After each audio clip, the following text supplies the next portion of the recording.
Tere tulemast kuulama meie arutelu.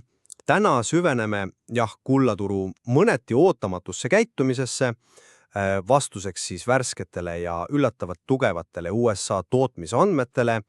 Konkreetselt vaatleme New Yorgi Federal Reserve'i oktoobrikuu Empire State'i tootmisuuringu tulemusi. Tõepoolest, ja see keskne küsimus, mis siit kärkib, on päris paeluv. Et miks püsib kulla hind endiselt rekordtasemete lähedal, kaubeldes seal ligi $4200 juures untsi kohta, kui avaldati maandusnäitajad, mis osutusid oodatust, märksa positiivsemaks. Tavapärane loogika ju ütleks, et sellised tugevad andmed peaksid väärismetalli hinda pigem allapoole suruma, eks ole, vähendades nõudlust turvaliste varade järele. Just see ongi tänase diskussiooni tuum. Meie arutelu põhinebki neil värsketel andmetel ja turunäeliselt ebatavalisel reaktsioonil. Mina esindan siis seisukoha, et kulla praegune tugevus ei ole niivõrd anomaalia, kuivõrd peegeldus laiemast majanduslikust ja poliitilisest ebakindlusest. Need laiemad tegurid minu hinnangul kaaluvad üles selle üksiku, ehkki kahtlemata tugeva regionaalse andmepunkti mõju. Mina asun vastupidisele seisukohale. Ma leian, et need New Yorgi tootmisandmed ei ole lihtsalt positiivsed. Need näitavad sedavõrd jõulist ja laiapõhjalist paranemist, et need annavad olulise signaali majanduse aluseks olevast vastupidavusest. Seetõttu on kulla jätkuv püsimine rekordkõrguste lähedal nende andmete valguses, fundamentaalselt küsitav. See viitab sellele, et turg kas ignoreerib olulist informatsiooni või on, keskendunud millegile muule, mis õigustaks nii kõrget hinda. Alustagem siis oma positsioonide detailsema lahtiharutamisega. Minu argumentatsiooni keskmes on see tõdemus, et kuigi New Yorgi Federal Reserve'i tootmisindeks tegi oktoobris muljetava hüppe, tõustes septembri -8.7 punktilt 10.7 punktile, mis ületas konsensuse ootust -X.8 ikka mäekõrguselt, ei ole see turu käitumist oluliselt mõjutanud. Kulla hind püsib endiselt tugevana, kaubeldes hetkel ligikaudu $4188 untsi kohta. See on isegi päevasiseselt näidanud enam kui 1% tõusu. See näitab minu meelest selgelt, et turg ei reageeri sellele konkreetsele andmestikule nii nagu, klassikaline majandusteooria võiks eeldada. Ja oluline on siin kontekst, see on viimase 4 kuu kolmas positiivne näit sellest uuringust, aga samal ajal varjutab üldpilti jätkuv USA valitsuse osaline tööseisak. Kongressi suutmatus kokku leppida rahastusseadustes tekitab finantsturgudel märkimisväärselt ebakindlust. Majanduse lähituleviku, fiskaalpoliitika ja isegi valitsuse võimekuse osas oma kohustusi täita. Just sellistel süsteemse ebakindluse hetkeldel tugevneb kulla roll kui see turvasadam. Vara, mida otsitakse ebakindlatel aegadel kaitseks volatiilsuse eest. Seega üks positiivne regionaalne majandusnäitaja, isegi kui see on tugev, ei pruugi olla piisav, et hajutada seda laiemat ärevust ja peatada kulla rallit. Nii et peamine järeldus minu poolt on, et praegusel turul kaalub süsteemne ebakindlus üle üksikud isegi tugevad majandusnäitajad. Ma lähenen sellele küsimusele hoopis teisest vaatenurgast. Ma ei alahinda valitsuse tööseisangu mõju, muidugi mitte, aga ma ei saa nõustuda sellega, et need tootmisandmed on lihtsalt üksik positiivne näitaja. Need andmed on minu hinnangul erakordselt tugevad. Ja mis veelgi olulisem, laiapõhjalised, vaatame komponente lähemalt, et mõista nende kaalu. Uute tellimuste indeks, mis on kriitilise tähtsusega tulevikku suunatud näitaja, sest see viitab ju tulevasele tootmisaktiivsusele, tegi tohutu hüppe. See tõus sügavast miinusest, -19.6, selgelt positiivsele territooriumile 3.7. See ei ole väike muutus, see on ikka päris dramaatiline pööre. Ka saadetiste indeks, mis peegeldab praegust aktiivsust, paranes drastiliselt, tõustes -17.3 pealt 14.4. Need 2 komponenti koos näitavad nii oleviku kui ka lähituleviku paranemist. Lisaks sellele näitas ka tööturu olukord selles olulises tootmispiirkonnas paranemise märke, töötajate arvule viitev indeks tõusis -1.2 pealt 6.2. Et me räägime siin mitmest võtmekomponendist, mis kõik ületasid ootusi ja näitavad selget tugevenemist. Sellised andmed peaksid fundamentaalselt vähendama muret majanduskasvu järsu aeglustumise või isegi languse pärast. Kui majandus on oodatust vastupidavam, peaks loogiliselt vähenema ka nõudlus turvasadamate nagu kuld järele. Investorite riskivalmidus peaks ju suurenema, eks ole. Kulla püsimine nii kõrgel tasemel on seega otseses vastuolus nende tugevate fundamentaalsete signaalidega.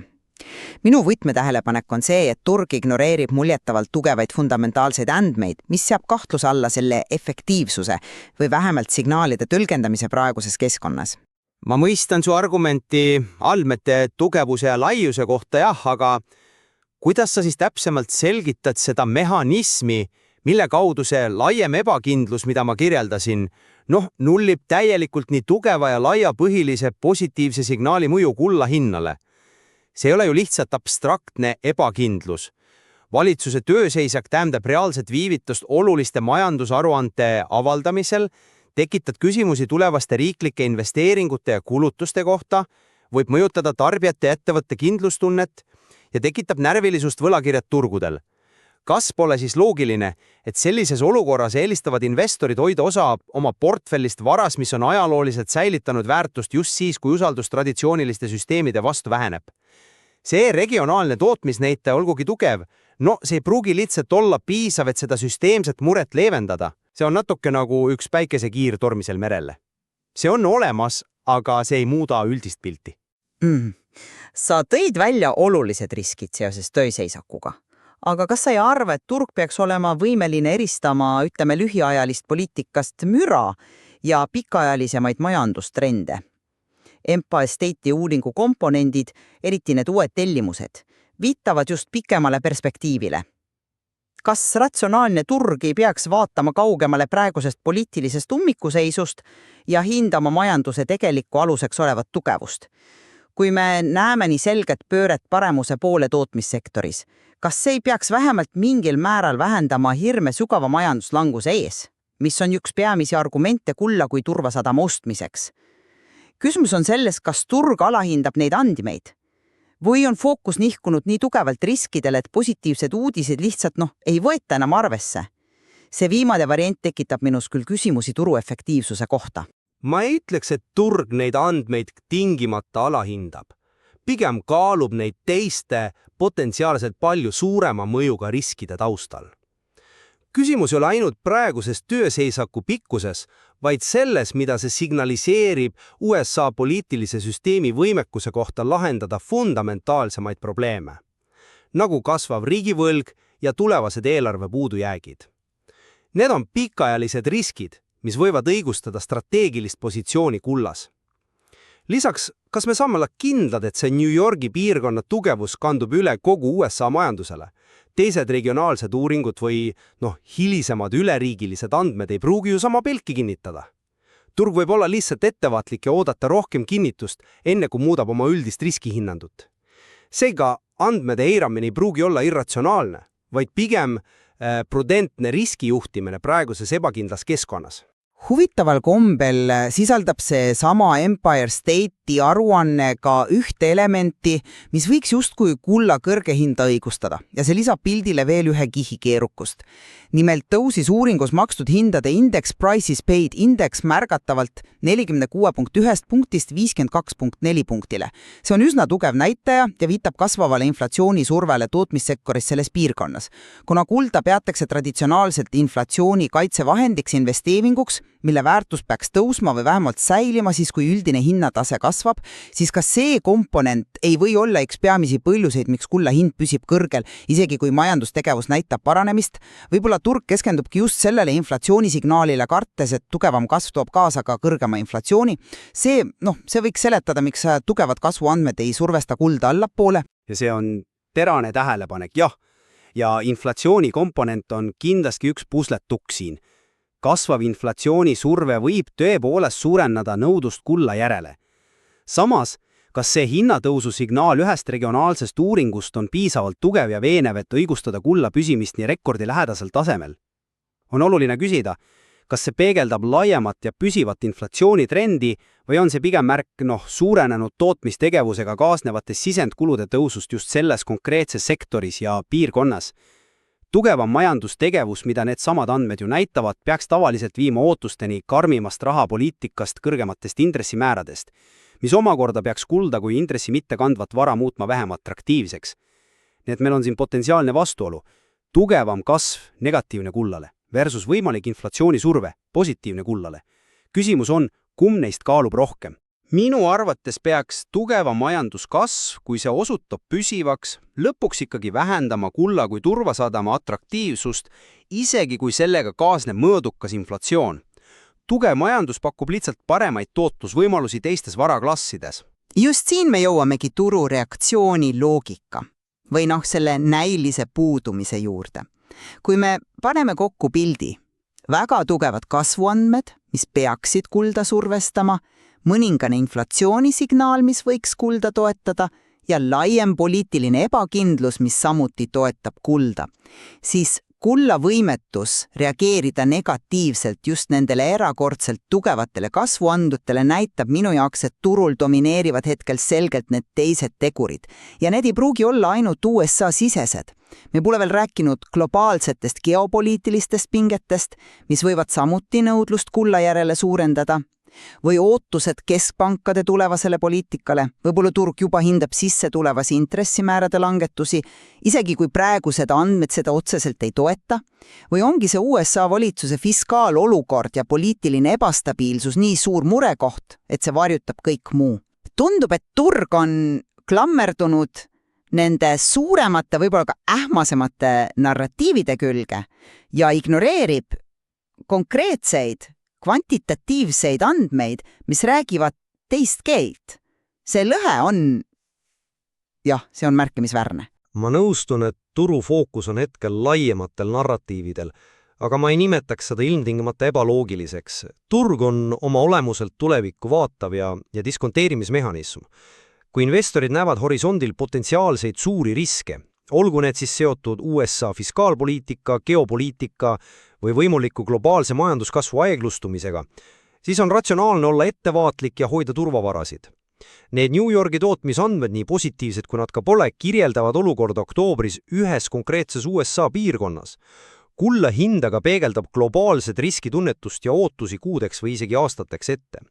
Selles valguses ei ole reaktsiooni puudumine nendele andmetele tingimata märk turu ebaefektiivsusest, vaid pigem sellest, et need laiemad, süsteemsemad riskid kaaluvad investorite otsustes hetkel lihtsalt rohkem. Kuld toimib siin nagu baromeetrina, mis mõõdab seda üldist ärevuse taset, mitte ainult reaktsioonina ühele majandusaruandele. Lisaks, kas me ei peaks arvestama ka keskpankade endi käitumisega? Mitmed keskpangad on viimastel aastatel olnud aktiivsed kulla ostjad, püüdes oma reserve mitmekesistada. See struktuurne nõudlus võib samuti hinda toetada, sõltumata lühiajalistest majandusnäitajatest. Sa tood sisse veel ühe olulise aspekti keskpankade näol. See struktuurne nõudlus võib tõepoolest mängida rolli, aga kas see üksi suudab seletada hinna püsimist nii kõrgel tasemel just nüüd, vastuseks tugevatele andmetele? Ma jään siiski seisukohale, et selliste jõuliste ja mitu komponenti hõlmavate fundamentaalsete andmete täielik ignoreerimine on tähelepanuväärne nähtus. See tekitab sügavamaid küsimusi selle kohta, kuidas turud informatsiooni töötlevad ja millised signaalid tegelikult hinda kujundavad tänapäeva maailmas. Kui isegi nii selge ja ootusi ületav pööre paremuse poole ühes olulises majandussektoris ei suuda kullarallit isegi mitte ajutiselt pidurdada, siis mis signaal oleks selleks piisavalt tugev? See viitab kas väga sügavale ja laialt levinud pessimismile tuleviku suhtes, mis on peidetud pinna alla, või siis sellele, et kulla hinda mõjutavad tegurid on muutunud traditsioonilistest majandusnäitajatest, nagu tootmisindeksid või isegi intressimäärad, olulisel määral lahti haakitumaks. Võib-olla on algoritmidel ja passiivsetel fondidel suurem roll kui kunagi varem. Kes teab? Kokkuvõtvalt minu peamine argument jääb püsima. Kuigi New Yorgi Federal Reserve'i oktoobrikuu tootmisandmed olid kahtlemata tugevad ja ületasid ootusi, näitab kulla hinna vastupidavus rekordtasemete lähedal, et turuosalised hindavad hetkel olulisemaks laiemat konteksti. See hõlmab nii poliitilist ebakindlust, eriti seoses USA valitsuse tööseisaku ja selle võimalike pikaajaliste tagajärgedele fiskaalervisele, kui ka potentsiaalsed globaalsed riskid ja võib-olla ka teatavaid inflatsiooni ootusi või struktuurset nõudlust kullale. Need tegurid kokku moodustavad piisavalt tugeva vastukaalu, et neutraliseerida selle konkreetse positiivse majandussignaali mõju. Minu lõppsõna rõhutab aga jätkuvat seda intrigeerivat lõhet tugevate andmete ja turukäitumise vaheline ebakõla jääb õhku. Kas turg hindab neid andmeid adekvaatselt või reageerib neile märkimisväärse viidajaga? Või on fundamentaalsete näitajate roll kulla hinna kujunemisel tõepoolest vähenenud?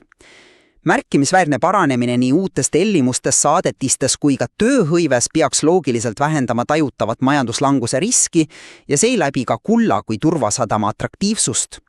See, et seda ei juhtu, on anomaalia, mis väärib kindlasti edasist tähelepanu ja analüüsi. See võib viidata kas alahinnatud riskidele mujal süsteemis või siis turu enda sisemise dünaamika olulisele muutumisele. Jah, oleme mõlemad nõus, et olukord on keeruline ja ühest selget vastust pole. Kulla hinda mõjutab kompleksne segu majanduslikust, poliitilistest ja psühholoogilistest tegulitest. Tänane arutelu illustreeris hästi, kuidas isegi objektiivselt tugevad majandusandmed ei pruugi turul esile kutsuda ootuspärast reaktsiooni, kui laiem kontekst on täis ebakindlust ja vastakaid signaale. Erinevate argumentide kaalumine aitab meil loodetavasti paremini mõista neid turujõude. Tõepoolest, lõplikku tõde selgitab vaid aeg. Edasine areng näitab, kas need tugevad tootmisandmed leiavad lõpuks kinnitust ka teistes majandusnäitajates ja kas turg hakkab neid rohkem arvesse võtma või kas domineerima jäävadki laiemad riskid ja narratiivid, hoides kulla hinda jätkuvalt kõrgel. Igatahes tänane diskussioon tõstas taas kord, et finantsturud on ja jäävad kompleksseks ning pidevalt arenevaks süsteemiks.